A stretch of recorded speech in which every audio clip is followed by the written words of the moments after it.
Hello my dear students, in previous video we have discussed about the ionic polymerization. Now we are types of copolymers. Types of copolymers का मतलब क्या होता है? पहले तो copolymers का मतलब क्या होता है? Different type of polymers are reacting together and they are forming a polymer.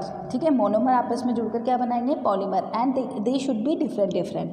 तो यहाँ पर हम कोपॉलीमर्स का टाइप्स पढ़ रहे हैं. तो रैंडम कोपॉलीमर, रैंडम मतलब किसी भी तरीके से जो है मोनोमर आपस में जुड़ गए उसको हम क्या बोलेंगे? रैंडम. तो यहाँ पर देखिए आप कि ये देखो A B A B B B बीच में ए बी आपस में किसी भी तरीके से जुड़े हुए हैं तो उसको हम क्या बोलेंगे? Random copolymers.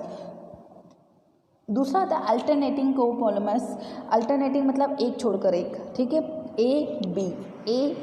ठीक है, तो हमारे पास एक छोड़कर एक हमारे पास रिपीटिंग मोनोमर्स हैं तो इसलिए हम इसको क्या बोलेंगे? Alternating copolymers. Block copolymers block बनाएंगे. ए आपस में जुड़ जाएंगे मतलब एक मोनोमर्स एक लंबी चेन बना लेंगे, ब्लॉक बना लेंगे. उसके बाद दूसरा मोनोमर आएगा वो एक अपनी चेन बना लेगा.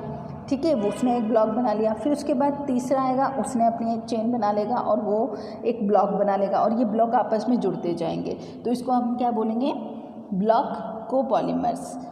Graft copolymers. ग्राफ्ट मतलब ग्राफिक्स जो होते हैं ना कि एक स्पेसिफिक अरेंजमेंट में मोनोमर्स जुड़े हुए हैं तो उसको हम क्या बोलेंगे? Graft copolymers. तो यहाँ पर देखो एक अरेंजमेंट है इस तरीके का, ये जुड़ गया, फिर ये जुड़ गया, फिर बी ने अलग स्टाइल से जुड़ गया तो एक स्पेसिफिक अरेंजमेंट है यहाँ पर, उसको हम बोलेंगे ग्राफ्ट कोपॉलीमर्स. अब आता है एप्लीकेशंस ऑफ कोपॉलीमराइजेशन. मतलब अगर एक ही तरीके का हो तो हम उसको होमोपॉलीमराइजेशन बोलेंगे. अगर पॉलीमराइजेशन में एक ही तरीके के मोनोमर्स काम में आ रहे हैं तो हम उसको बोलेंगे होमोपॉलीमराइजेशन. और यहाँ पर कोपॉलीमराइजेशन या फिर हेटेरोपॉलीमराइजेशन में हम अलग अलग मोनोमर्स को ऐड करके एक पॉलीमर बना रहे हैं. तो अलग अलग मोनोमर्स को जब हम ऐड करते हैं तो क्या उसकी क्वालिटी में कुछ डिफरेंस आता है? क्या उसकी प्रॉपर्टीज़ में कुछ डिफरेंस आता है? बिल्कुल आता है. ठीक है, तो क्या क्या आता है? सबसे पहले तो हमें जो पॉलीमर चाहिए होता है वो किस लिए चाहिए होता है कि क्रिस्टलाइन फॉर्म में हो, हार्ड सब्सटेंस हो, हम उसको यूज़ कर सकें. ठीक है, तो यहाँ पर जब भी पॉलीमर्स में पॉलीमराइजेशन में डिफरेंट मोनोमर्स यूज़ किए जाते हैं तो उनका मेल्टिंग पॉइंट क्या हो जाता है? वो लो मेल्टिंग पॉइंट होते हैं, हार्ड होते हैं. तो इससे क्या होता है? वो क्रिस्टलाइन प्रॉपर्टी उनकी क्या हो जाती है? बढ़ जाती है. उनका जो मेल्टिंग पॉइंट होता है वो भी क्या हो जाता है? इंक्रीज़ हो जाता है, जिससे हमारे पास जो पॉलीमर मिला है वो स्ट्रॉन्ग बन जाता है. उसके बाद आता है हमारे पास ये कुछ कोपॉलीमर को हम सिंथेटिक रबर में भी चेंज कर सकते हैं. जैसे कि स्टाइरिन एंड ब्यूटाइडिन को मिलाकर हम क्या बना सकते हैं? सिंथेटिक रबर बना सकते हैं.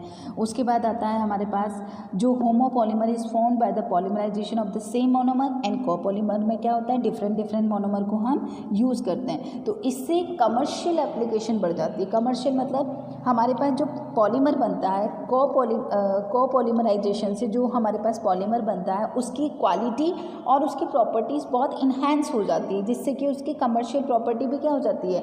बढ़ जाती है और वो हमारे लिए बहुत ज़्यादा यूज़फुल हो जाता है. अब आता है मॉलिक्यूलर मास ऑफ पॉलीमर्स. अब आपको पता है कि पॉलीमर्स में बहुत सारे मोनोमर यूनिट काम में ली जा रही है. अब हम उन मोनोमर्स का क्या निकाल लेंगे? उनका मॉलिक्यूलर मास निकाल लेंगे, मॉलिक्यूलर वेट निकाल लेंगे. जितने हमारे पास मोनोमर्स काम में आए उसको मल्टीप्लाई कर देंगे तो हमारे पास क्या आ जाएगा? मॉलिक्यूलर मास आ जाएगा. तो ये बहुत इजी है. ठीक है, बहुत ज़्यादा इसमें कोई कैलकुलेटिंग पार्ट तो है लेकिन कोई गणित नहीं है स्पेशल जो तो आपके मैथ्स में होती है. सिंपल सा है, एवरेज मॉलिक्यूलर मास निकालना है और क्या निकालना है? हमारे पास नंबर एवरेज मॉलिक्यूलर वेट निकालना है. तो आप ये वाला क्वेश्चन अगर सॉल्व करेंगे जो हमारे नेक्स्ट वाला है इसमें दिया हुआ है दिस क्वेश्चन, तो आपको आसानी से समझ में आ जाएगा कि हम कर क्या रहे हैं. ठीक है, तो आप इसको खुद करके देखेंगे. अब आता है हमारे पास next rubber is also a polymer. Rubber भी क्या है, एक पॉलीमर है, सिंथेटिक रबर है। सिंथेटिक मतलब हम बनाते हैं इसको, इट्स नॉट अ रबर जो है वो दो टाइप्स का हो सकता है, नेचुरल एंड सिंथेटिक। नेचुरल मतलब जो हमारे या तो प्लांट से मिले या फिर किससे मिले, हमें एनिमल्स से मिले, तो वो नेचुरल हुआ। और सिंथेटिक क्या हुआ, जिसको कि हम लैबोरेटरी में खुद बनाएंगे, वो सिंथेटिक हुआ। जिसको मैन्युफैक्चर किया जाता है कहाँ पर, लैब में। तो नेचुरल रबर कहाँ से मिलेगा, प्लांट्स से मिलेगा। प्लांट्स की जो बार्क होती है, छाल होती है, उसमें कट लगा दिया जाता है जिससे कि लैटेक्स रिलीज़ होता है और उस लैटेक्स को स्टोर कर लिया जाता है और उसको वो एक कोलाइडल फॉर्म होता है और थोड़ा थोड़ा जब वो एक सेमी सॉलिड फॉर्म में जब वो चेंज हो जाता है तो वो क्या कहलाता है, रबर बन जाता है, रबर कहलाता है वो। तो कैसे हम नेचुरल रबर गेन करते हैं ये मैंने आपको बता दिया। ये एक हाइड्रोकार्बन ही होता है और ये प्रोटीन से बना होता है, फैटी एसिड से बना होता है। इसमें एसिटिक एसिड मिला दिया जाता है जिससे कि ये कोएगुलेट हो जाता है, गाढ़ा हो जाता है। मतलब जो ये लिक्विड है उसमें जो सॉलिड सब्सटेंस है वो क्या हो जाता है, कोएगुलेट हो जाता है, प्रेसिपिटेट हो जाता है। और उसके बाद हम इसको क्या कर लेंगे, फ़िल्टर कर लेंगे जिससे कि हमें सेमी सॉलिड और सॉलिड सब्सटेंस मिल जाएगा जो कि क्या कहलाएगा, क्रैप रबर कहलाएगा। ठीक है, बहुत ज़्यादा यूज़फुल नहीं होता है, इसकी क्वालिटी को इन्हेंस किया जाता है, फिर उसके बाद ये हमारे लिए इम्पॉर्टेंट हो जाता है। तो क्यों हमारे लिए ये जो क्रैप रबर है, मतलब नेचुरल रबर है, वो हमारे लिए इम्पॉर्टेंट क्यों नहीं है, उसका रीज़न है एक तो लो इलास्टिसिटी है। रबर का मतलब ही क्या है कि खींचें उसको तो लंबा होता जाए। ठीक है, जैसे ही फोर्स रिलीज़ हुआ तो वापस अपनी ओरिजिनल पोजीशन में आ जाए, तो उसको हम बोलेंगे इलास्टिसिटी। तो इसके अंदर इलास्टिसिटी बहुत कम होती है। Rubber is brittle at low temperature पर ये ब्रिटल होता है, मतलब सॉलिड बन गया तो लो टेम्परेचर पे ये बिखर जाता है और हाई टेम्परेचर पर बहुत ज़्यादा सॉफ्ट हो जाता है। तो it's not useful for us. उसके बाद आता है हमारे पास बहुत ज़्यादा सॉफ्ट होता है ये और स्ट्रेचिंग अंडरगोज परमानेंट डिफॉर्मेशन। अगर बहुत ज़्यादा हमने इसको स्ट्रेच कर दिया तो ये ओरिजिनल पोजीशन में नहीं आ पाता, इसका अजीब सा ही शेप हो जाता है, तो उसको हम बोलेंगे डिफॉर्मेशन। तो ये सब रीज़न है। वल्कनाइजेशन नॉट, अब इसमें हम क्या करेंगे, कुछ स्ट्रेंथ डालेंगे, कुछ और मटेरियल हम इसमें ऐड करेंगे जिससे कि इसकी जो स्ट्रेचिंग पावर है, इसकी जो प्रॉपर्टीज़ है वो क्या हो जाए, इन्हेंस हो जाए, बढ़ जाए। तो उस प्रोसेस को हम बोलेंगे वल्कनाइजेशन, जिससे इसकी फिजिकल प्रॉपर्टीज़ क्या हो जाती है, इंक्रीज़ हो जाती है। तो यहाँ पर आता है, उस प्रोसेस को हम बोलते हैं वल्कनाइजेशन। नेचुरल रबर की कुछ मटेरियल्स को ऐड करने पर उसकी जो फिजिकल प्रॉपर्टी है वो इंक्रीज़ हो जाती है। इस प्रोसेस को अपन बोलते हैं वल्कनाइजेशन। और इस प्रोसेस में जो ऐड किया जाता है वो होता है सल्फ़र। ठीक है, सल्फ़र को हम इसमें ऐड करेंगे। तो structure and composition, natural rubber में भी considered as a linear polymer. Linear मतलब लाइन से इसमें मोनोमर जुड़े होते हैं। कौन कौन से, ऑफ आइसोप्रीन जुड़ा हुआ होता है and it is also called cis-1,4 poly isoprene. इसका नाम क्या है, आइसोप्रीन है। ठीक है, पॉली आइसोप्रीन। तो पॉली आइसोप्रीन कैसे बनाएंगे हम, पॉली आइसोप्रीन का मतलब क्या है, 2-methyl-1,3-ब्यूटाडाइइन। 2-methyl मतलब 2 नंबर पे क्या जुड़ी हुई है, हमारे पास जो चेन है वो कौन सी है, मैथ एथ प्रोप ब्यूट। 4 कार्बन की हमारे पास चेन है और उसमें दूसरे नंबर पे क्या जुड़ा हुआ है, मैथिल ग्रुप जुड़ा हुआ है। तो क्या बन गया, 2-methyl-1,3-ब्यूटाडाइइन। इसका पॉलीमराइजेशन करेंगे, मतलब ये होमोपॉलीमर है, एक ही तरीके का मोनोमर हमारे पास इसमें काम आ रहा है, इसलिए ये होमोपॉलीमर है। तो इस 2-methyl-1,3-ब्यूटाडाइइन के बहुत सारे मॉलिक्यूल्स लेंगे और वो किस में चेंज हो जाएगा, पॉली आइसोप्रीन में चेंज हो जाएगा, जो कि क्या है, नेचुरल रबर है। अब ये नेचुरल रबर को हम क्या करेंगे, नेचुरल रबर जो है इसमें अब यहाँ पर एक अगर मैं बताना चाहती हूँ आपको कि हमारे पास 2 ऑप्टिकल आइसोमर हैं यहाँ पर, इस तरीके से डबल बॉन्ड। देखो यहाँ पर ये इसमें क्या होगी, आइसोमराइजेशन होगी। तो यहाँ पर अगर जो भी सेम चीज़ जुड़ी हुई है, जैसे कि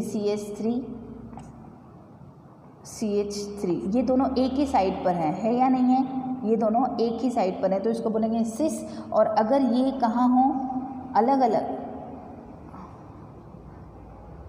अगर ये दोनों क्या हो, अलग अलग, जो मैंने अभी बनाया था वो यहाँ पर हो CH3 और ये CH3, ठीक है।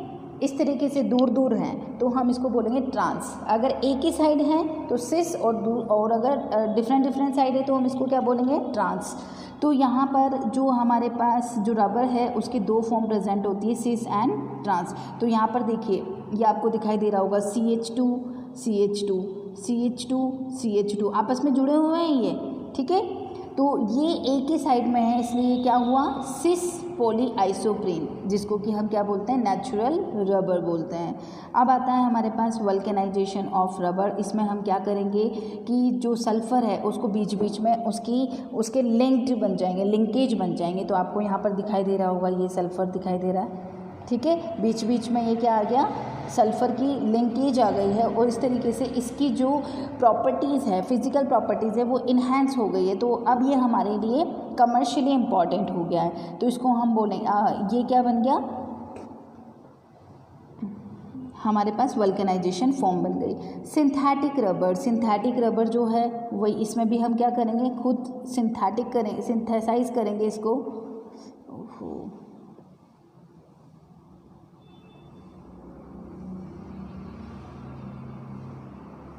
हम इसको क्या करेंगे, खुद सिंथेसाइज करेंगे, कहाँ पर, लैब में। तो इसमें क्या होगा, जो हमारे पास सिंथेटिक रबर है इसमें हम स्टाइरिन, ब्यूटाडीन रबर और SBR या फिर बोनाएस बोलते हैं इसको। इसमें क्या होगा, 1,3-ब्यूटाडाइन और स्टाइरिन, 1,3-ब्यूटाडाइन जस्ट इसके पहले पढ़ा है, और स्टाइरिन ये स्टाइरिन है, ये सोडियम के प्रेजेंस में होता है, इसलिए इसको बुनाएस भी बोलते हैं। तो बुनाएस का मतलब क्या है, ब्यूटा, ब्यू का मतलब क्या है, BU का मतलब ब्यूटा, ठीक है, और NA का मतलब ना, ठीक है। तो बुना, और उसमें देखिए आप, उसके बाद यहाँ पर ये दोनों जुड़ गए तो उसको हम क्या बोलेंगे, बुनाएस। तो S का मतलब बुना है, NA का मतलब सोडियम है, और S स्टैंड फॉर स्टाइरिन। तो यहाँ पर क्या होगा, स्टाइरिन और ब्यूटाडीन को सोडियम के प्रेजेंस में अगर हम बनाते हैं तो बुनाएस हमें मिलता है। अब आता है हमारे पास पॉलीआइसोब्यूटाइलिन, ये कैसे बनेगा, इसके बाद हम डिस्कस करेंगे नेक्स्ट वीडियो में, ठीक है।